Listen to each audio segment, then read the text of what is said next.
Dun, do, do, do, do, do, do, do, do, do. Hello there. Hi. It's another episode of Würfel Cast, and we're already Exciting. in that. Oh, I'm sorry. We should be here There for a we moment. are. Yeah, and this is top 50 games of all time, edition 2024. My games, not Kyle's. That's correct. Not mine. Kyle doesn't have any favorite games. Nope, not anymore. I hate No, games now. you hate games, but you play them. No, I don't. I've given it up. I see. So everything behind you is It's just the just background. just a background. It's a green screen. That's right. Just before you burn it all, Pretty much. I'm sitting on a pile of ashes, or weeping drowned, because drowned. there are no worlds left to conquer. Oh, I see. And while you're weeping, you're drowning the rest of the games in your Something like that. Yeah, that's exactly garage. right. All right. Anyway, Sounds good. here we are. Here we are for a 25 through 1. So you'll Mm-hmm. know all about my favorite games. And without Very further well. ado, I mean, let's not Let's spend any jump right more. in. Yeah, let's jump right in. My number 25 is a smaller game, a card game, for which I want to have expansion. I'm not Uh-oh. sure if I can find it in Europe yet.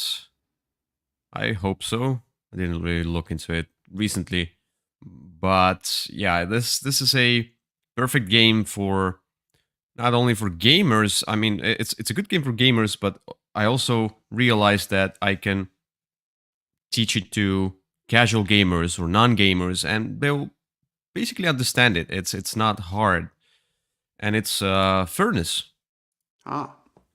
Yeah, so Furnace is an engine building game where you bid to get the cards, and whoever is the highest bidder gets the card. The lower bidders they get the resources printed on the card as a, you know, as a side, basically. So, and sometimes you don't want to win the card. You want to get the resources Hmm. because you bid with the discs numbered 1 through 4.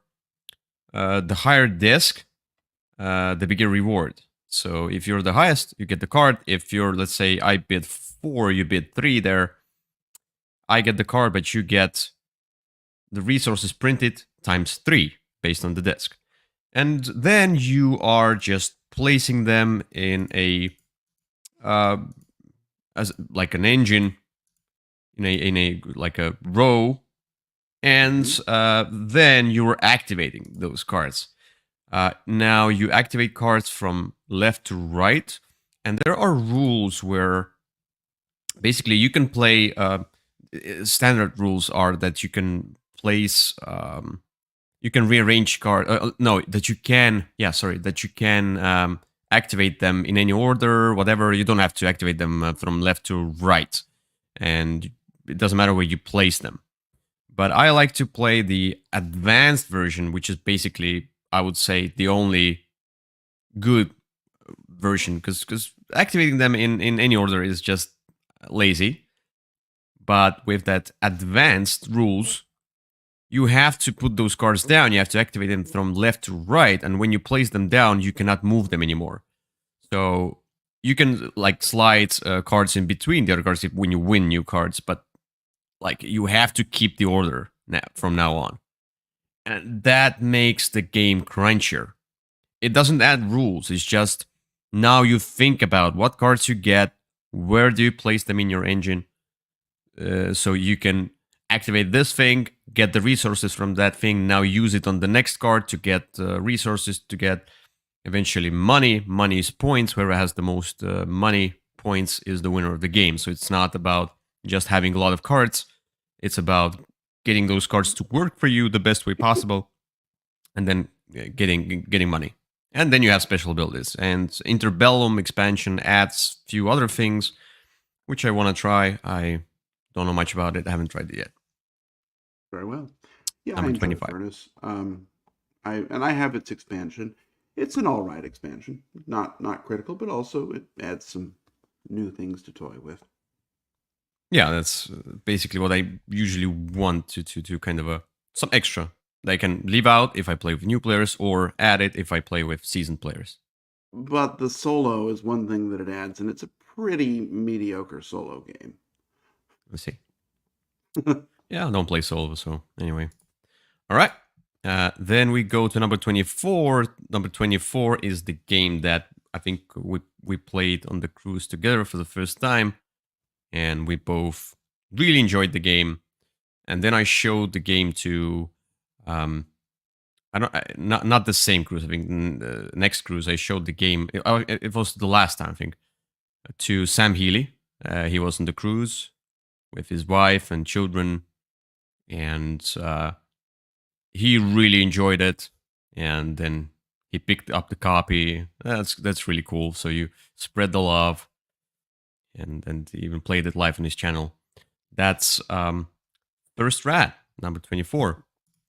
Now, one thing I feel like this game should get a better treatment in a sense of maybe an expansion or something extra to add. I mean, the game works. The game works perfectly. It can become samey in a sense, but still, it's still a good game that you can play sometimes. It's just the mice moving around the board, collecting resources to build rockets.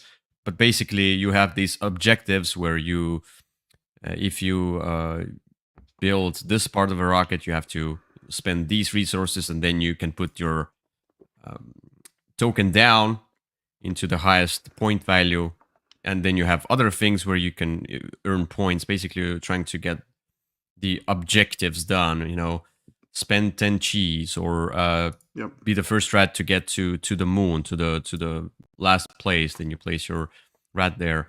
You can get new rats. You can get comics, which are special abilities in a sense. Like, for example, there is shortcuts, but now you can use all red shortcuts you can use for free. You don't have to spend resources, whatever. Or you can you can move your mice, because you can move one mouse up to 5 spaces, or as many as you want of your mice, up to 3 spaces each. And when you move multiple mice, you have to end up on the same colored spaces. They must be different spaces, but same colored. Let's say all of them must be yellow spaces if you move your rats. So it's this strategic thinking, and you have to think ahead. So if I move my mice here, what can I do next, and where can I move them next? And sometimes you're a little bit stuck because other people might block those spaces, and then you move just one mouse. And and there's also superpowers, super rats, whatever they are, that you can also implement into the game. It's very easy. It's just moving that grid and whatever it is, snake, ladder, whatever, and collect points. Really enjoy it. Would love to see something extra for it.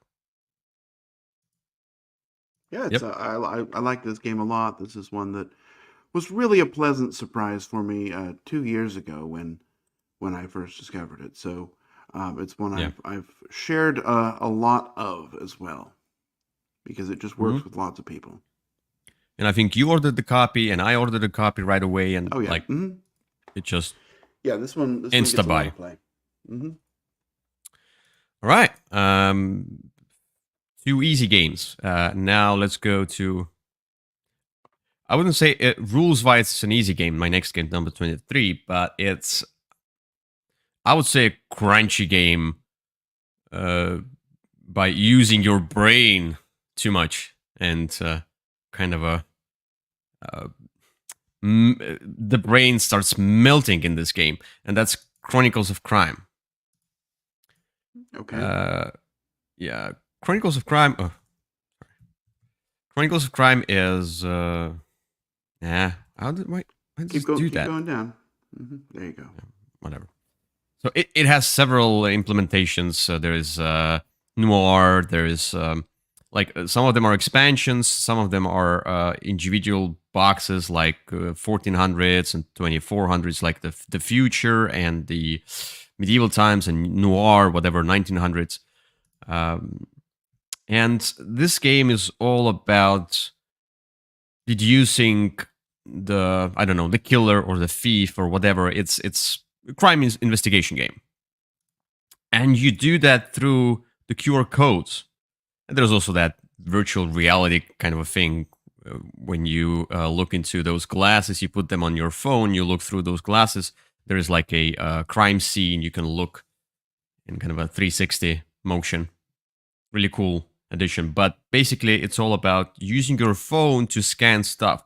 And for example, if I want to talk to that person, I'm going to scan their QR code. It will begin the dialogue. Then I want to ask that person about another person. So while engaging with that first person, I scan another person. They're like, "Oh, never met them," and sometimes they're lying. And if you find new evidence, and you also find items, you scan items, you scan everything. You scan, scan, scan. Eventually, you can find some new information, which I really enjoy in this game. That you can go back to a certain person. Let's say there's a girl that was killed, and I go to that man and it says, "No, I've never met her." And then I somehow figure out that, oh, they were lovers. And I go to him, he's like, "Oh, yeah, sorry." It's like that person changes, and that's really cool. I like that. And there's different scenarios. If you play through them, you will not replay them unless it's been a few years and you don't remember any of the stuff anymore. So I could replay. I could replay some of these scenarios, I think, from the base game, because I played it many years ago. So I don't think. But on the other hand, I think if I start playing, I will remember eventually. Now, yeah, I really enjoy it. It's one thing. It's hard to get to the table because it's so crunchy. People sometimes don't want to think too much, but there's a lot of investigation. You have to really think about that, write down stuff, It's like Sherlock Holmes or whatever these other are. It's great. Yeah. But yeah, it doesn't always fit. Sure. It also takes a long time to play. And Yes. and so you really have to be in the mood. You have to have. It also can be sometimes frustrating. You can know you can know what you need to do, right? You need to sort of get this person to this place, but the figuring out the process of how to make that work within sort of the tools the game gives you can sometimes be a bit frustrating. But the overall Yeah. experience is usually pretty good. Yeah, and also sometimes that you're frustrated that you're kind of stuck and you're like, I scanned everything and everyone, like, Yeah. what did I miss? And there's those things. And so Mhm. I was thinking at some point too, and I really enjoy it. It's a 10 out of 10 for me, but maybe selling it because I cannot get it to the table.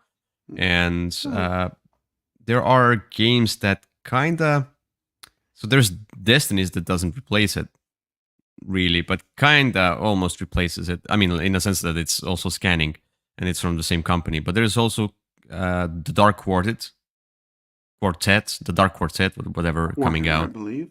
A And quarter, yeah, okay. hmm That's coming out, and they said it's like Chronicles of Crime mashed with Destiny, something like that. It's like, okay, so that might kill Chronicles of Crime for me. So well, I'm still we'll see. thinking, waiting, but it doesn't mean even if I don't own the game anymore, I love it. It just I cannot get it to the table anymore. It's just sometimes happens. Other people just don't want to take out the phone and scan, scan, scan, scan, scan Yeah. all the time.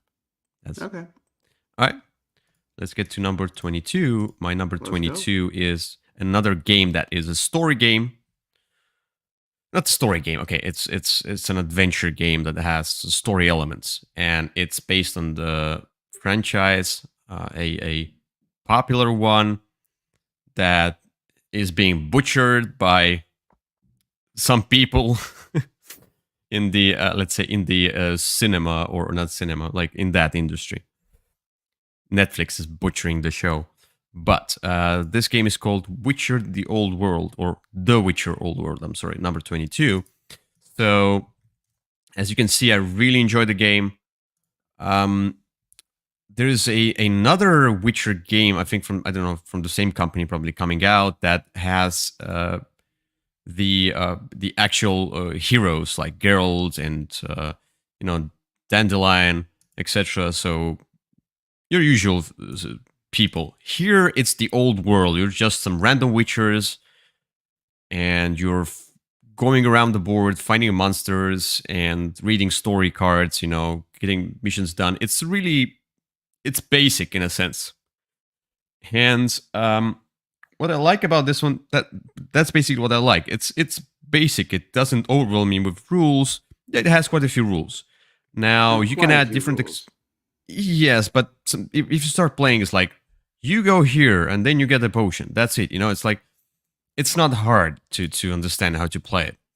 Now you have your own boards where you upgrade your skills. Everything is kind of basic. You can add expansions that will add here skills. You can add expansions that will add extra board, and like Skellige expansion that you can go to other islands. There's mages expansion, not necessary really, but you can play as mages as well. And I think the legendary hunt, where you basically fight usual monsters. There are different levels, but you fight them now with legendary expansion, legendary hunt, something like that. You will get a big boss monster that you need to kill in order to win the game. Otherwise, you are killing monsters, you are gaining their trophies, and then by gaining trophies, you need to get to a certain amount of trophies, then you win the game. Mm-hmm. So I just enjoy it. It's cool. And another thing is that I cannot really find any cards, but they're like, the combat system is based on the cards. And these cards, they are almost like in Combo Fighter that we talked about. They are connected in a sense. And when you fight, you basically create a chain of cards. Mm-hmm. And they link through each other. You have to link them by, I think, the colors, something like that. And then you deal damage to the monster. The monster is the same as Combo Fighter. Like, your deck is your life points. So probably that's why I also enjoy it. It reminds me of another game that I really like. So it's a good game. It's quite lengthy. Oh, very long. And I don't know that adding extra players adds more than extra time, but it's good. It takes up a lot of space, a lot of time, but it's a good game, a very enjoyable one that I'm glad I took a look at eventually. Yeah, I enjoyed the 2 players, and I could do 3 players, not 4. So at 2 players, we kind of at 2 players you don't fight each other that. Like, you can fight each other, but basically you can, there's no necessity to fight each other more than once, because you get the trophy, then there's no point anymore. Now, I also pre-ordered the expansions because I didn't back the Kickstarter, so that had all the expansions. There's the Adventure Pack, there's the Monster Trail, which people say is essential. So the Monster Trail expansion, I also pre-ordered that. They said it will make the game much better. And then the Wild Hunt, where you can play co-op against the Wild Hunt. That's mediocre. We'll see. That's the weakest of them all. But, I'll still try it. Yeah, great. Okay, let's get to... That was 22, The Witcher Old World. Let's get to number 21. The game that I bought and then I couldn't get it to the table for whatever reason. I just wasn't in the mood to read the rules probably, and then I had several opportunities to play it on the cruise, but I was like, I don't know. I'll because I think I bought it. I'm like, I have it at home. Why should I play it on the cruise? And I saw people struggling a bit, like playing for too long. I'm like, Ooh, Uh-oh. that's a bad sign. But I think just they were really AP prone people, not the game's fault. Number 21 is Apiary. Apiary from Stonemaier Games. Yeah, it's. Okay. I mean, it's not a hard game, and it Nope. shouldn't take too long. It shouldn't, because if you're overthinking, like I have some people I play with that just overthink a ton. They cannot stop thinking about one particular turn, which is obvious, but they're like, maybe there are several other possibilities. No, it's obvious for you. Just take it. It's the best thing you can take right now. They, people are people. But this one is about you have your own kind of a board, and you build tiles on that board that give you different conversions, opportunities, abilities. And it's a worker placement game where you place your um, bees, space bees, on those different spots where you can buy workers, you can get new cards, the plant cards, whatever. You can move around the board and collect bonuses. It's like get more resources. You can dance, which is like weird named action, and this is the weakest, I think, action in the game, because I don't really think it was necessary to add this spot.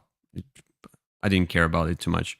Then you have those special beak tiles, which give you a lot of points. You move on the queen's favorite track, whatever. It's just all about efficiency and engine building. The cool part about that is that your workers, they age, and eventually they go away, and you can kind of create new workers as you go. And you want workers to age because sometimes you want to get so the number 4 is the strongest worker, but if you use that worker, it will age and go away, die, whatever. But you want to get it to 4. You don't want your workers at lower. Sometimes you want, sometimes you don't. But yeah, it's a really cool game. I like it very much. I got the expansion, as you probably have said before in another video, that it just more of the same. But that's what I like. More of the same. I just want, yeah. I just sometimes want a few more choices. Why not? Sure. That's Apiary, number 21. It's good. I enjoy the game. It's never something that I get super excited about, but I have a good time with it when I play it. All right. Cool. All right, let's get to number 20. Now, this is one of those spots we talked about last time where there might be more than one game in one spot. Now, now, this is all about also story, puzzles like Chronicles of Crime, etc. And this is Escape Room Games, number 20. As a placeholder, I put Unlock here, but what if I'll just put them in separate places, it just it just takes up space in my top 50. And I think for me, I feel they're all the same. All the different escape room games. They're different systems, but I just you play it once, you move on, and they're just escape room games. Just there is exit games, which I don't play anymore. Too puzzly, and I would say not thematic enough. Unlock is the best one that uses app, and they still find ways to use app in cool ways. Time Stories is in the same spot for me as Unlock, etc. Because I also feel like they're all the same. Time Stories is the bigger one. It goes through different. It goes through the story more. Panoramas, and I played the Haunted Mansion one. That's the last one I played. I don't think they'll ever create more, or maybe they will create another Time Story scenario, but they create them, once a year, which eventually they wanted to create at least 4 a year. Now they're struggling. I think that not even once a year. They're struggling to get them out. I don't know if they will continue. or not. But I enjoyed some stories. I enjoyed it. Some scenarios were a bust. They weren't good. Some of them were amazing, and repeating the process of this Groundhog's Day where you have to reset and go back, that becomes annoying. But in the blue cycle, the newer cycle, it's not really gonna happen, or like it might happen once, But throughout all of my games from that blue cycle, I think there's 3 scenarios. I never had to reset, never, and Okay. that's where I really enjoyed it. The Haunted Mansion was a good scenario, and the Hadel project was a good scenario. I will take your word for those. Yeah. Anyway, but placeholder is unlock. Unlock is the most consistent for me, even though it also has some bad scenarios. It definitely does. Yep. All I mean, right. I'm not interested in these anymore, but I had a good time with some of them back in the day. I can see that. I can see how people might not like them. But I do. All right, let's get to the next one, which is number 19. This is the one I got from you, Uh-oh. but it was still missing some pieces. Oh, that one. Yeah. And then one of my friends, he kind of, I don't know, I think he has the 3D printer, whatever. He made the custom tokens. I found the pictures of those tokens, and he made the custom of them with higher quality, with the printer, Very nice. etc. Yeah, I mean, not the best ones, but as a placeholder, it's good enough. And that's Wonderland's War, my number 19. It's all about fighting for Wonderland. How, I don't know.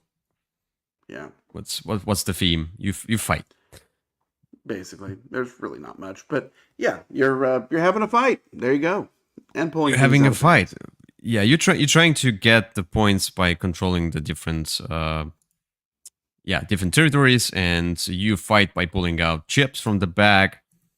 And it's a bag building game where the chips are connected to the cards, which have the abilities, etc. I really like that. There's 2 phases. There's the fighting phase, and but there's also that tea party phase where you build up. You go as a rondel. You go around the board. You collect cards, and those cards give you more troops or whatever else. It's really cool. I really like it. Each of your you my brain just not working today. You have special abilities. Each one of you has special abilities. Those mats, and they are different abilities. Some of them I heard are a little bit broken, but you can get the replacements. I think you can buy the replacements for a few of them. And they're not like completely broken, but some people say they are a little bit out of balance. And there is also the expansion, Shards of Madness, which I didn't pick up. It's a very small expansion. Yeah, I'm like, I don't know if maybe I'll pick it up, but I want to play the base game more. I haven't really played it that much, but I really enjoyed it. And the area control here is not in your face. I like that because it's all about just pulling out the chips and trying to get the biggest strength eventually. And some chips are connected or correlate to another chip. Mm-hmm. So that's that. Wonderland's War, my number 19. All right. Nothing to say. Yeah, I mean, I like this game just fine. I'm glad that I now have bases for the minis because it can be difficult to tell who controls which of the various characters. So that's going to be nice. That's a nice addition. I enjoy this. I gave mine away because I had the bigger version. Yeah. And if they make even bigger one, you can give me that big version away. It's a possibility. Oh, they have a new game that they're trying to sell you on Kickstarter right now, and you can get the nicer chips for this Mashland. game. No, not Mashland. Something like that. Yeah. Anyway, Yeah. Not on your list because you haven't played it. No. All right. My number 18 is another one which has several games in one spot. But now, listen to me. Hear me out. Listen. This one is basically the same game. It's just different sets. Are you fine with that? Are you? Keep going. My number 18 is Imperium. I put classics here because I didn't want to this make one's the the same game. name Right. having the name too long. Imperium Classics, Legends, Horizons, and I got Horizons now. Horizons adds, and I'll show Horizons, whatever. Though I have classics. Horizons adds a few more extra rules, like trade stuff. You know, if you want to get the game, I think maybe I haven't played Horizons, but I would probably say that just get the newest one. It has, it's no, I mean, okay. If you want to try the game, you're not sure, get the smaller box because it's just cheaper. Now this one costs more, but it has twice, not twice as many, but how many it has? Like I guess 16. Yeah. Or 14 factions. Now each box, individual box, the Classics and Legends has 8. Now, this game is all about keywords, and It they do not make sense. It does not make sense. I mean, they should have made it easier. But once you get through that thick wall, it's a great game. Each faction feels different. You have basically there is the common pool of cards, and this is kind of like a deck building, engine building, but in a weird sense. It's not your usual deck building game because you build your deck, from common pool, but you're mostly building your deck from your own pool of cards, which is stored away. You cannot use them. You have to kind of get to them. And different factions feels very different. Some of them are straightforward. Some of them, and they have the stars rating where like 1 star, it's like, let's say Romans are 2 stars, Utopians are 5 stars. Very difficult to play, and it's not difficult to play based on the rules, but it's just difficult to build up a strategy. They are very different. Like for example, I played Atlanteans, and they sink cards. I know it was deck destruction for me, which eventually I did well, and I had this engine going on with, I had like 5 cards, and I just keep playing the same 5 cards and getting a lot of points. I eventually got to that. Or Arturians who need, they win if they find the Grail, and they have different sorts of deck or different few different mechanisms, but it's within the same mechanism. Yeah, So I think this is a great game. This is a great game for solo and 2-player.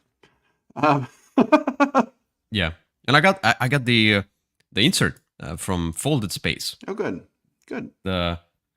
Because it's there's a lot of cards, and I didn't want to have too heavy of a box. There are a lot of cards, and there's a lot of boxes, and I have an insert as well, but I need to get some dividers for it to sort of keep everything organized.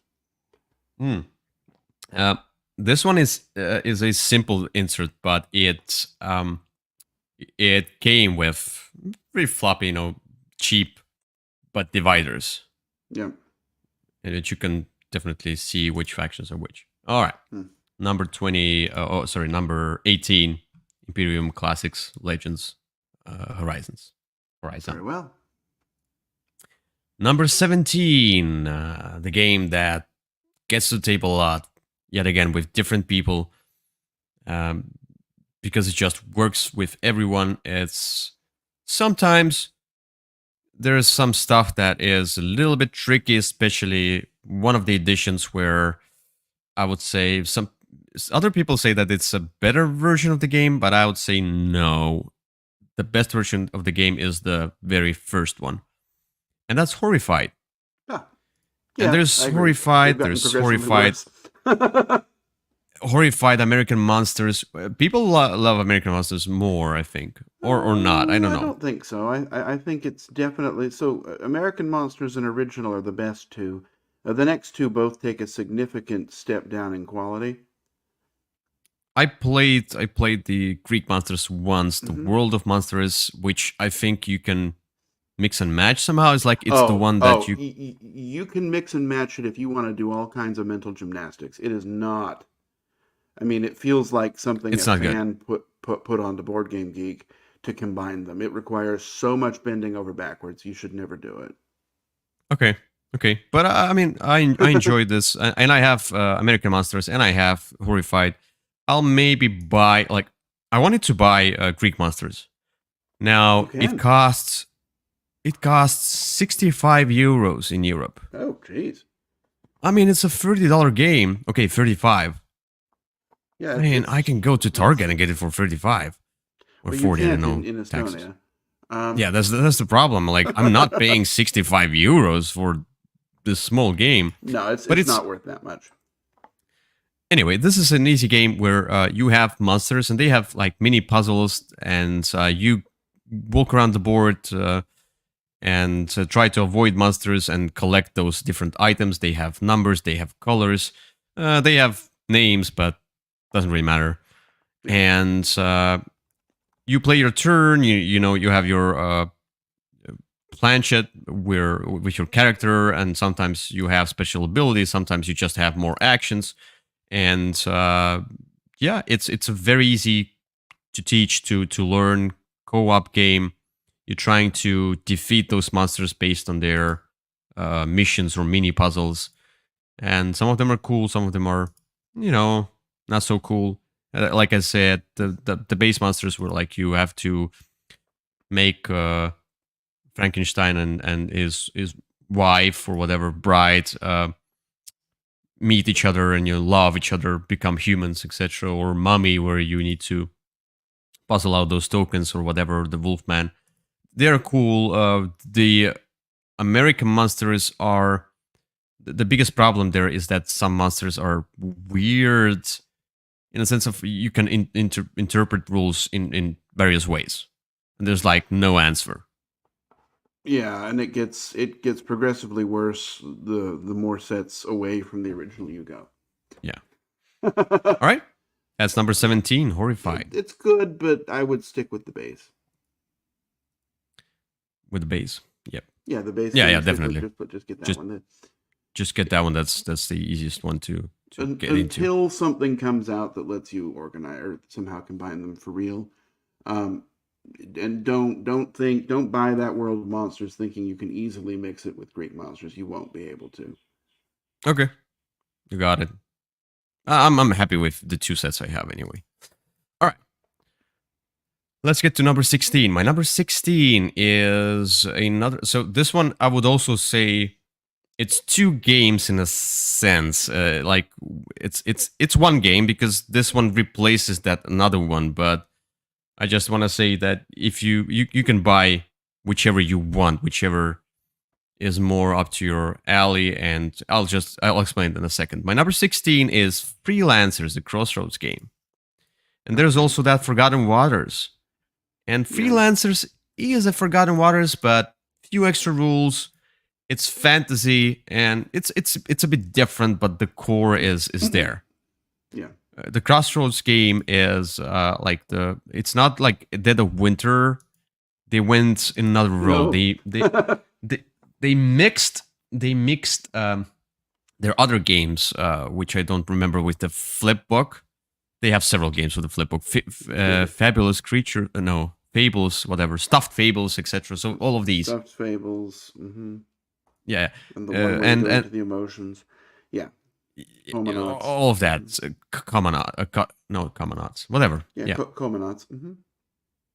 Mm-hmm. So they have that mixed with kind of a RPG elements mixed with Crossroads system, but the Crossroads system is done via app, which is cool. It makes it makes it more interesting. And Forgotten Waters is all about pirates. This one is about fantasy. I like this one more because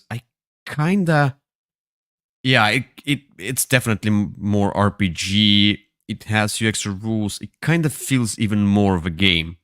Though, if you want an easier version, like this one has a bit few more, it has few more rules. Forgotten Waters is amazing. It's easier to get into as well. Good. This one, Yeah, I mean, I've only played Forgotten Waters. I have this. I just haven't had the right person to play it with yet. yep. But anyway, this is great. This worker placement stuff where you have some from the actions, and then you roll dice and read stories, whatever. Cool game. I mean, All right. so at least the the pirate one is definitely worth checking out, and I'd love to try this one sometime too.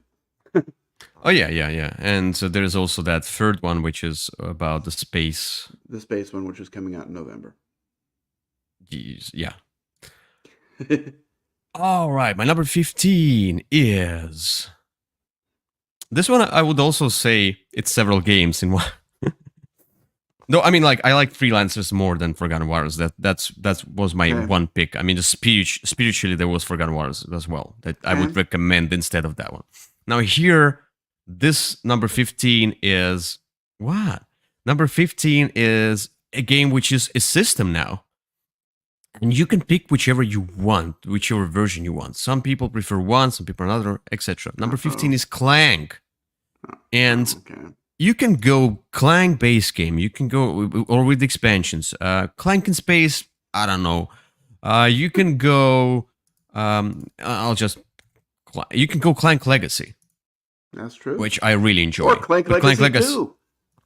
Yeah, but Clank Legacy is basically you play through it and then you can play it again, but then you play it for the experience of a legacy, and after that, I would say just get the base Clank version with the expansions. I think it's better choice to play it further after you finished legacy. You can play Clank Catacombs. It's the same game done in different ways.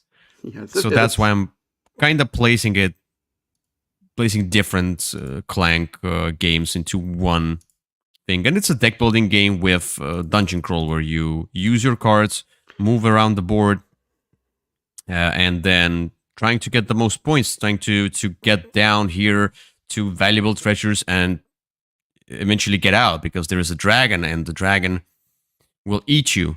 There's a bag with cubes and you have to pull out cubes, and for some reason sometimes I have a huge luck with those, like none of my cubes come out, and sometimes I have a really bad luck. All of the cubes that come out are only mine. Yeah. Victor never makes it out. I don't think he's ever made it out of the dungeon even one time. He likes to stay in. Well, he stays a little too long, and I go a little too fast. I see. That's good. Clank, deck building adventure game, Catacombs, whatever floats your boat. Yeah, these are all kind of the same. Pick your theme. Well, pick your theme, which is either dungeon or space, and then pick the version you want. Yeah, in that dungeon or space, yeah. All right, let's get to number 14. This one is not a looker, but this one is a great game. And it finally had the expansion as well. Those small one, I would love to have even more expansions. I don't think it will ever happen. Maybe somebody will pick it up, because now it's, I don't know, nobody owns it because the company went bankrupt. But this one, yeah, and so this one is like, will somebody pick it up and remake it and make it beautiful and even stronger version? Homesteader is my number 14. Oh, no. Okay. Yeah, this is. I really love. Yeah, but I love Homesteaders. It's an ugly game. There's it's really hard to find the pictures of a newer version. Oh, here you go. I have the picture. It's mine. It's my picture. Anyway, I like the tokens, but this one is all about auction, where you buy contracts to build buildings. And yeah, it's not a looker. There's no pictures, but it's all about efficiency and engine building. Here you can, with this building, you can do this stuff, that stuff, that stuff. You eventually want to get to the points. Who has the most points wins the game. it just works. It's not hard to understand. It's not hard to play. It just somehow works. This engine building is so satisfying, and the expansion adds few event cards, but they're not like you pull out a card and then somebody gets smacked across the face and somebody is the king. No, they're all available. These cards, you can see all of these cards. You can see what's going to happen next round, etc. So the events are all, let's say, mostly positive, if I remember correctly, and you don't have to. There's no surprise, so it's a good strategy game. I really like it. Yeah, it's okay. I don't have the same love for it that you do, but I had a good time with it. I mean, it's fine. This is a fine game that I probably would never think about unless if you didn't keep mentioning it. Yeah, yeah. It's a good game. All right. Let's hope somebody picks it up and just remakes it into a more beautiful game. Mm-hmm. All right. So my number 13 is a beautiful game, real looker with several expansions as well. And Uh-oh. with now, I really wanted to see an anniversary edition, a special box or whatever, something like a re-edition of that game. But no, instead they're like, we're not gonna make any boxes because why do them? I'm like, because you want to get money and people will buy it. A lot of people will buy it. Number 13 is Abyss. And Oh. they made the 10th anniversary, they made just 10 lords, which are take that lords. I'm like, come on. Bombex, come on. You can do better. Make this like somebody else. Pick it up. Make the great anniversary edition version, whatever, 15 years, something like that. I don't care, but just why? Such a stupid choice they made. Like, make the big box. People will love it. Because this game, I would say, yes, it wasn't received. Like, it earns its points, let's say, favor points later, not at the launch, because when people looked at the box and then they realized it's a just simple card game where you collect different jellyfish and then convert them into lords and then get the keys and get the locations and win the game. It's like it's just such an easy card game. They were kind of disappointed in a sense, but then people started loving the game more because they realized that's the game, and it's an enjoyable one. It is. And It's as a I good said, game. yeah, it's about picking cards, converting them. You have pearl system. You have this auction. A little bit annoying where you're like, do you want to buy this card for 1 pearl? Or It can be a no, little but annoying. you, no, but you. So don't play with many people. Play with three people at most. I agree. I mean, like more people are more auctioning more stuff, but I don't care. Three people is enough. I have the player mat, the huge player mat. I have all of the expansions except that last one. I'm not sure if I'll buy it because I'm frustrated and I'm voting with my wallet against Bombix. I see. That'll show But him. anyway, That'll show yeah, him. yeah. Abyss is a great game. Um, it might be falling, like it's falling a bit. It's getting old, but I still really enjoy it. But maybe in the future it will not be in my top 50. We'll see. Maybe I'll get tired of it. But I Maybe just you will. Or maybe you'll because play it people, lots and realize how much you love it. yeah, because people ask me, why do you like it that much? Like, if we replayed it recently, and they're like, why do you like it that much? I said, I don't know, it just works. I don't have to think too much. I just pull it out Yeah. and shoot. It does. It's a good game, and it looks good too. Yeah, looks amazing. All right, my number 12, a newer game, a new addition to my top 50 or top 100, which I did last year. And it's, I would say, one of the best implementations of a video game right now. Deep Rock Galactic, Ah, which I don't have I don't have the newer expansions. I'll buy them probably, but I still have a lot to play with this one. yeah. So, They come with a better rule book and some player aids, but other than oh, that, they're just okay. I bought the deluxe version in a shop, in a local, but on an online shop. So I didn't back it on Kickstarter when it was there because I skipped it. Didn't know. And then recently I bought the upgrade pack for deluxe edition. Like Ah, it comes with the second edition rulebook, and it comes with few cards that you replace, and so one thing about this one, reference sheet for the monsters is this huge thing, which doesn't really fit anywhere on the table, and then you have to flip it, whatever. it's terrible. And the new edition comes with, or upgrade pack comes with those. Probably new edition comes with the cards of those monsters. But the cards don't contain all the information. You Yeah, still need to that's go an in and look in the rule book to find out all about what they do. So it's a bit frustrating there. yes. I saw that. I was like, why? I mean, there was you could have had the rules for that monster on one side and then the greed or whatever on the other side. The card You doesn't know, use all of its space anyway. Yeah, it really they need one they need one more pass at those, I think. yeah, yeah, I think so. Anyway, but this is Deep Rock Galactic based on the video game. You it's a dungeon crawl. You Yep. move Great. around. You have a mission, and you roll dice, fight monsters. I like how you explore the cave. The cave becomes bigger, and you have your weapons, and you can get them upgraded. And it's best, I think, to play play it as a 4-player game, because then you have all 4 different dwarves that are great different abilities. Kind of a makes a full circle if you play it 4-player.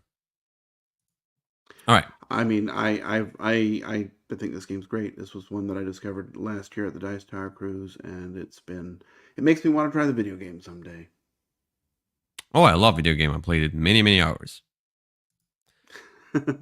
Let's go. Number 11. Another new game on the list, which I skipped a long time ago, and it was on Kickstarter. Then they said it's going to be exclusive only for Kickstarter. Then, people lie, and there is retail versions of that game because they saw how popular it is, and then they made it into a retail version, and I bought it eventually. That's Dwellings of Elder Vale. It's a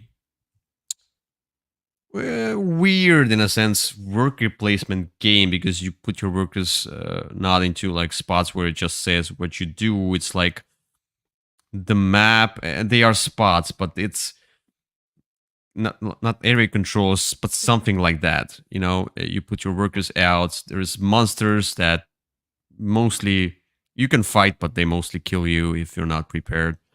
And this is about getting the cards and building up your engine, and you have different workers as well. When you build your engine with the cards, the biggest part about the game is when you call back your workers, you can put them on those cards that you build up. So eventually, your usual stuff in worker placement games, like you place workers and then you pull them off, that's it. Here, placing them and pulling them off is as I would say as cool as, like, both of the versions of doing that is great. And I think that other version, eventually, if you build up, you have several cards. I think that pulling off workers becomes more important than putting the workers on those spots. Yeah, and it's a big game, but it's not complicated. There is It's a small game in a big with big trappings. Yeah, and it's a small game in drag. And stupid because I paid for retail version, and it was a lot of money, and I wanted to get some stuff I don't remember for, and they were sold as separate expansions, but like one of the expansion came with the sound bases, which Amazing. it's stupid, but I had to get. I don't remember what was in the expansion. I think I had to get something, but it came with the bases. I'm like, could you just had like throw the bases away and then You can. had thrown the bases away and then I could get the expansion cheaper, because it you have to pay costs the a full lot. price, but you can throw them away if you'd like. Yeah. Anyway, great game. There's Andromeda's Age, which I have not which played. Is also excellent. Which they say is more complicated as well. No, it's not. It's just the pacing's a little bit better. That's one problem I had with this game is the end game comes a little bit too quickly, and it's a little bit better pacing in Andromeda's Age, but otherwise they're the same game. I see. But anyway, I haven't played that other one. I enjoyed this one. Good. Recommend. That's great. All right, let's get to number 10. My number 10 is another engine building game. Not a looker, but it works. And it can be really fast if you play with fast players. If you play with AP prone players, yet again, I have several of those. And I have learned my lesson not to pull out games that and I've learned my lesson to play only co-op games with them. It's always easier to control them that way. My number 10 is First Class. First Class is not a looker, but it's a great game, and I have all of the modules and even promos, whatever Tea Party, whatever, or not Tea Party. Oops, sorry. I hurt myself right now, and my nose is very itchy. But this is a game about, yet again, engine building. You pick up the cards from the center, and then you use those cards in order to get stuff. You get your train built, and the wagons must be from in descending order of numbers, and these are basically points. And there's different modules. There's like base modules are very basic, and there's different modules like murder mystery or whatever, the luggage thing. You can mix and match those. You mix and match two of the modules, and then I bought extra modules which were like magician module. I haven't played all of them because each time I play I'm like, okay, I need to show you the game, so I'm gonna kind of show you the base, because this one works the best for new players, and then if they like it I can show them other ones. I would not recommend to pull out any other non like AAP modules, basically, pull them out and play them. Anything else is, I would say, don't, unless they've already played that game. But a great engine building game. A lot of satisfaction from that. Yep, it's a pretty good game. I really enjoy it. All right, let's get to number 9. My number 9 is a great co-op game. Yet again, these are all the games that, I put them on the table and they just work. And this one, I have the expansion for it. Some of the expansion stuff is whatever. Not the best, though I think, recently I played it again and it was much better. But still, this one is also a game with modules where you mix up modules and try to win against the game. And the game is brutal against you and random in a sense. That's Paleo. Oh, I haven't played this one in a while. Yeah, it's really good. Paleo is it's a card game where you mix different modules. You have missions to do, and they are quite brutal missions. Like you have to get to whatever certain stuff. It can be really hard. But you have you basically have a deck of cards, which you split between different players, and I would say just play it 2-player. This is the best way to play it. 2 is best. 3 is okay, but 2 is definitely the way to. Don't play 4. Preferred way. Oh no! Yeah. In fact, the rules suggest not doing it. So you play you have your deck of cards. You split it between players, and then each one of you looks at only the top 3 cards of that deck and chooses one card based on the back of the card. It can be a forest, a lake, whatever, or any special other card, or a dream card. You don't know what's behind that card. Eventually, if you play the same modules, you will, like, you know what to expect there. But yeah, you look at the back of the cards and then you decide, and you can the forest, and I think I can find meat there. I can find wood there. Rocky Mountains. I think I can find rocks there or whatever, stone. And then it's very easy. It's there's no Loki Mountain. Not much text based on the symbols, and very easy stuff. Do this, get that. I just love it. It's amazing. It's great, and I got the upgrades for that, the 3D upgrades. Yeah, the upgrade that you need the most, though, is an organizer to store all of those decks so that you don't have to constantly open up little baggies. Oh yeah, I got it. I have one of those too, and that makes it much more accessible. So there's one stupid thing. So the organizer, and when I bought it, I'm like, it comes with the dividers, and there should be enough dividers for in that organizer to like, divide all of the different cards and packs. Of course, but no, of course, sure. There's only half of them. So I had to go somewhere else and buy, try to find the same extra dividers, because it's a custom insert, and I cannot just buy any dividers. They will not fit there. It's so stupid. I had to buy dividers separately to then eventually put the game in the box. I'm like, why are you doing that? Why only half? Why couldn't you just put all of the dividers there? I don't know. Business model. I'm not supporting that anymore. Sounds like you already did. I did. But now I'm frustrated, and they're not getting my money anymore. Well, they don't need it anymore. You already folded space is the best. Folded space is the best. Okay. But anyway, yeah, get the organizer. But Paleo is great, amazing, love it. Good.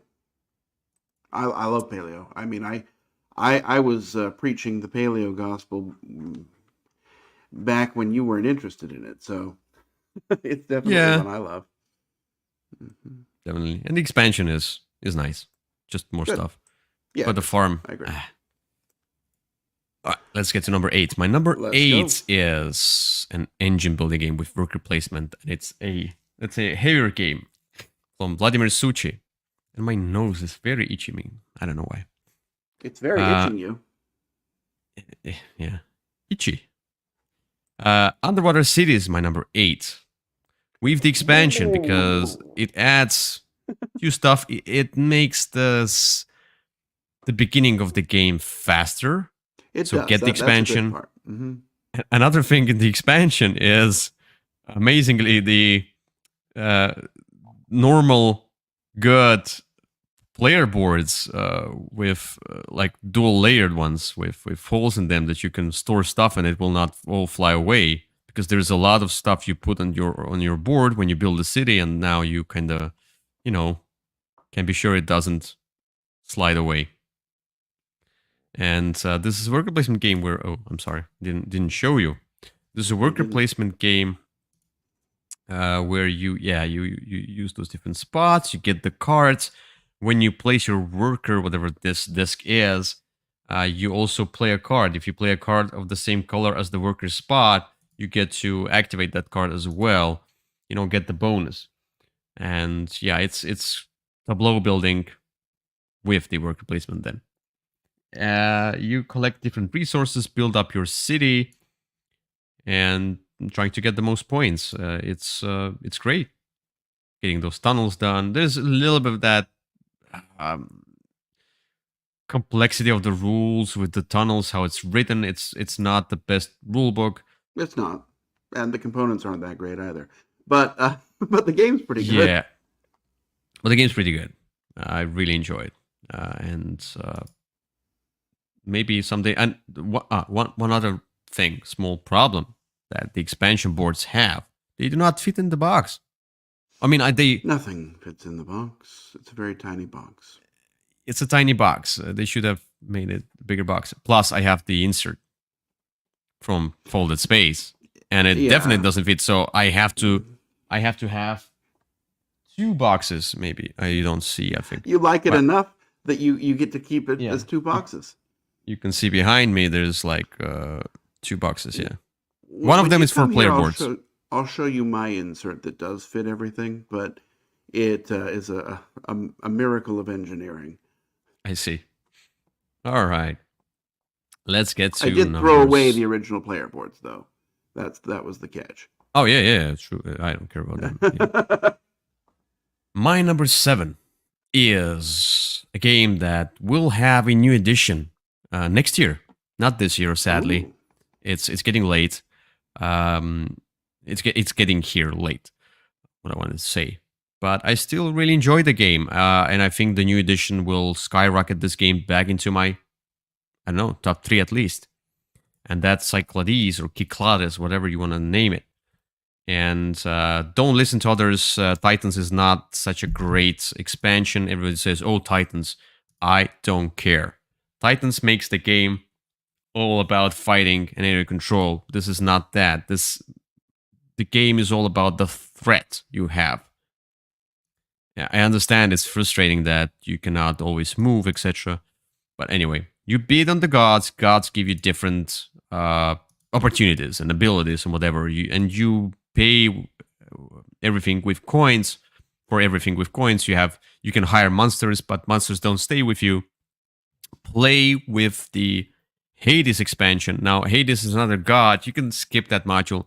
But Hades expansion also adds heroes you can hire. Extra stuff, extra like it's mixed up with the monsters deck, and they can help you build metropolises.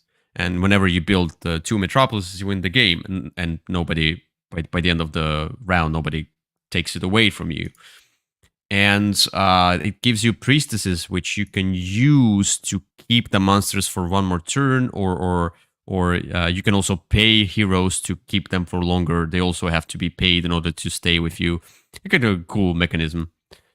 And yeah, you build metropolises on those small islands. You try to control them. You fight each other through areas. Now, the new edition, as I understand, you need to build 3 metropolises, and it has the modular board. It has revised.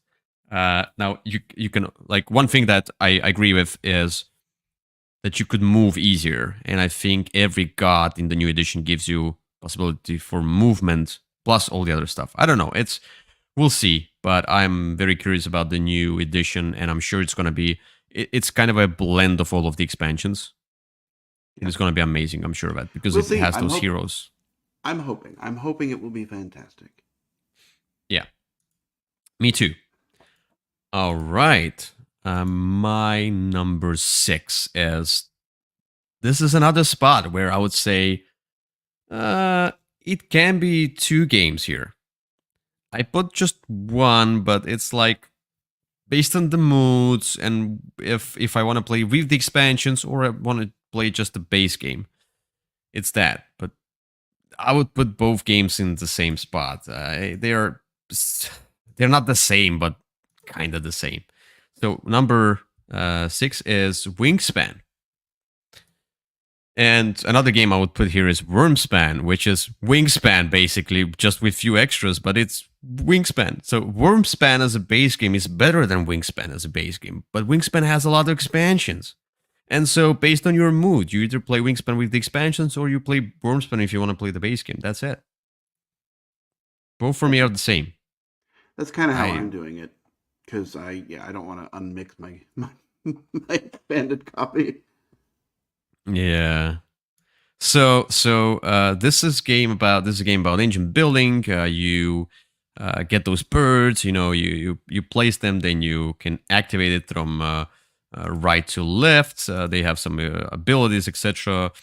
You put eggs on them for whatever reason. It's that you have objectives. You're just building an engine here with the cards. Wormspan is a little bit more the you activate the You activate the cards from left to right, which is more logical. And then you have to build the caves there in order to put the dragons in there. There's dragons, not birds. This one is based on the real birds. That one was based on the whatever dragons on the they real dragons. Yeah. Couldn't care less. Because it comes with that dragon appendix that tells you all about them. Yeah. And the access selections here, you have cubes, and each round you will have less and less cubes. There you have coins, and they kind of work well. I like how you use coins as actions. And one other thing is that there is a board that you go around. Weird thing, but I mean, eventually it's just wingspan with a few extra stuff. You cannot just build a card. You have to first build a cave and then build a card on it. I'm like, okay, let's do that. Wingspan, my number was. Oh, oops! I didn't show it. Yeah, nobody knew what it is.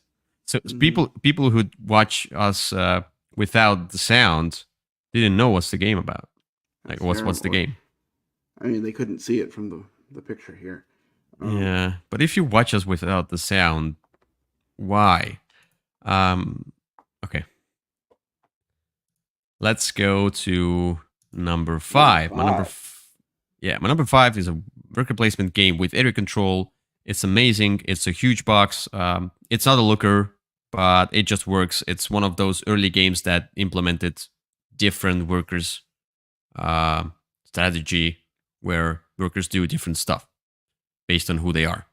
That's Empire's Age of Discovery. Empire's Age of Discovery, or Age of Empires previously, but probably they changed the name because of the video game. I don't know, maybe it's some copyrights thing. This has nothing to do with the video game. But yeah, first of all, you place all of your workers. You have settlers, but then you can buy merchants and priest and soldier and captain and whatever else, or engineer, or no, builder. There's no spies. Okay, so yeah, and they, like merchant, if it goes to the new world, you send him to new world. They give you money. If you bring the priest there, he converts a local into their belief, and then you get an extra worker. Captain explores better. It has more chances of succeeding, and then you collect the goods, trying to get to set collection so you can get more money. Eventually, it will be points. You try to control those different areas. Because you get points each kind of age. You have 3 rounds in age 1, 3 rounds in age 2, and 2 rounds in age 3. You get the buildings, which are special abilities that might give you extra workers, might give you some other extra stuff, some discounts. It's great. I love it. It works. It's fun. Empire's Age of Discovery, my number 5. Yeah, it's really good. I haven't played it in forever, but I've got it here. And the only problem with it is it's pretty darn ugly. But it's ugly, but game. This is one that could do with a refresh, I think. Yeah, they did a refresh. That's that. But anyway, I understand you. Yeah. All right. This is the upgraded version. I see. Yeah, this is the upgraded version. Oh no, this is the upgraded version. Yeah. The deluxeified version, as I say. I think it's due for a new printing with actual artwork and some color, maybe. Yep. All right, let's get to number 4. My number 4 is a great game I love, game I'm a champion of. That I don't know how much you like it, but it just works for me. It works with casual gamers because it's all about economy. It's about stocks that are in a pile. No. It's Stockpile. They're in a pile. And Stockpile with the expansion. Stockpile with the expansion, the first one. Second one, I don't care. The first one is needed. There's bonds that I don't usually use, but there's... I love the bonds. There's the dice, forecast dice, which you need need. It's essential. It gives you this variety each round. Commodity is also good. I like it's like some extra set collection, but it's all about buying and selling stocks. And there's In a that. pile. Yep. And there's that speculation on the market that will the price go up or down. You know what values are on the board, but the information is hidden, and you get part of the information. I get part of the information. That third person gets part of the information. We all know something, but it's all about speculation, and sometimes you risk, and it's just a lot of laughs. It just works perfectly. I love Stockpile, and It's it a will great game. always love you. Well, that's true. It's fast and short, and I think it's a pretty good game, pretty solid game. Sometimes it's not short for whatever reason. People You're playing with the overthink. wrong It's people. just wrong. These are wrong people. Yes, but usually it's short. Yeah, short enough. Not like short. It's not 30-minute game. I mean, we're talking about a 1 hour plus game, something like that. All right, let's get to number 3. My number 3 is a big game with huge box that you bought only as a box. Uh-oh. And it's you had to buy an empty box in order to fit all of the stuff from that game. But if you buy this game, definitely buy its last expansion, because this is essential. Scythe for number 3. Scythe with Rise of Fenris. You can skip other ones, but Rise of Fenris is a must. Invaders from Afar you can buy because of the factions, just to have more factions. Okay, Wind Gambit. There's the end game cards. I think that's a good stuff in there. But the airships, no, show me one person who plays with those airships. No, I'm gonna smack them. The airships were dead. Yeah, but I mean, like that Wind Gambit expansion is not only airships; it's those end game cards which are good because it kind of as the alternative. But Rise of Fenris has this kind of a campaign mode you can play through, or you can just open it all up. It's also extra factions. Spoilers, I don't care. It came out a long time ago. And it has some extra rules. You can play also co-op. You can, I'm sure it's great solo. Rise of Fenris expansion. I don't know. It has this kind of it gives you opportunities to, like Underwater Cities, it was the same, where the expansion gave you the faster start, and this Rise of Fenris also gives you the faster start, which is essential, I think, for this game. But yeah, it's the box shows that it's mechs fighting, but it's really not. It's a Euro game where you build up your engine. And I like how upgrading there's like the upper and the down part of the board. While you upgrade the upper part, you put them those tokens down here and make the down part cheaper to buy whatever. It's like upgrading twice. And this is a game about controlling different areas, collecting resources, and engine building. It's just cool looking game. Yep. Yeah, this is a one that I have not played this. Well, I guess I played it about a month and a half ago. But it was just the base game, and it holds up really well. That sort of upgrade mechanism of it is really something special. And the game that kind of that rivals it for me is Anunnaki. I see. And they're not the same game at all, but they have a very similar feel to them. Because I really like the I know I haven't played it in a long time. I mean, this Scythe, but I still feel like it's amazing. But maybe I'll try Anunnaki at some point. Maybe. All right, let's get to the next one. My number 2. We're almost there. Because Kyle needs to run fast. You need to run away. Let's talk about number 2, which is another amazing game. Meeting. Yeah, which it kind of grew on me. That's why it's my number 2 now. When I play it, It works. It's perfect. We're still not through the campaign with my friend because we just kind of cannot meet. I don't know. It's just people have their own life and hard to meet. But we like to play it. It's the campaign that you use solo rules for. But yeah, and you either play it solo or a 2-player.